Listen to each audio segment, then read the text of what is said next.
outer planets experience. Do you ever wonder what the best UFO picture ever looks like? Well, on August 15, 2022, Newsweek magazine published a headline that made people's heads turn.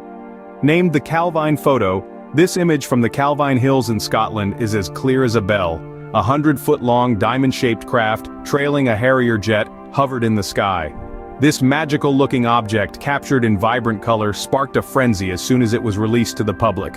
It was a big deal. In fact, it's been called the greatest UFO photo ever. But what's more intriguing, this compelling image was taken 32 years prior, in August 1990, by two hikers outside the small village of Calvine. Their identities remain a mystery, adding another layer to this intriguing tale.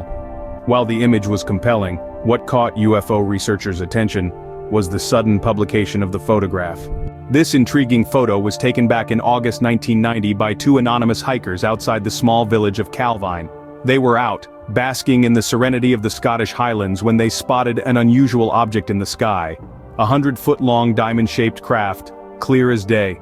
They quickly snapped a series of 6 photos, capturing what many believe to be the clearest image of a UFO ever taken. With the photos in hand, the two hikers made their way to Scotland's largest newspaper, the Daily Record. Now, you'd expect the newspaper to splash these extraordinary images across their front page, right? But here's where the story takes an unexpected turn. Instead of publishing the photos, for reasons still shrouded in mystery, the Daily Record made the decision to send both the photos and negatives to the Ministry of Defense in London. Imagine that these potentially groundbreaking images, instead of being shared with the public, were quietly whisked away to a government office. The Calvine photos were then seen only by a select group of individuals.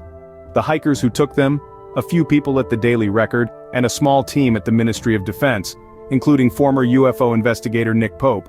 Pope was present for classified briefings about the images. He revealed that the photos and negatives were sent to the Joint Air Reconnaissance and Intelligence Center, an organization that specializes in imagery analysis. Their final verdict? The photos were genuine, showing a solid, structured craft. But here's the kicker. While the Ministry of Defense claimed they returned the photos to the Daily Record, the newspaper disputed this, stating they never received them. Just like that, the images vanished, becoming a 30-year-old mystery. The Calvine photos were only seen by a handful of people, and then they mysteriously disappeared. The story of the best UFO photo ever taken was just beginning. Among the select group who saw the photos was former Ministry of Defense UFO investigator Nick Pope. After their arrival at the ministry, the photos and negatives were sent to JARC, the Joint Air Reconnaissance and Intelligence Center. This specialist branch of the intelligence community is renowned for its expertise in imagery analysis.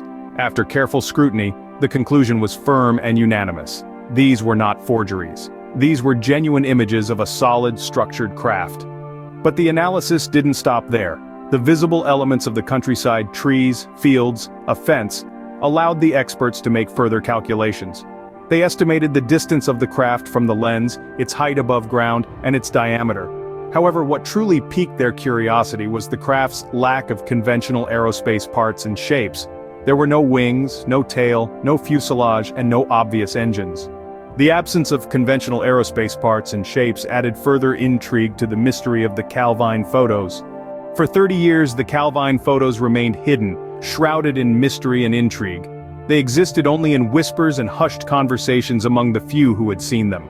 Until one day, a former Ministry of Defense press officer, Craig Lindsay, made a surprising revelation.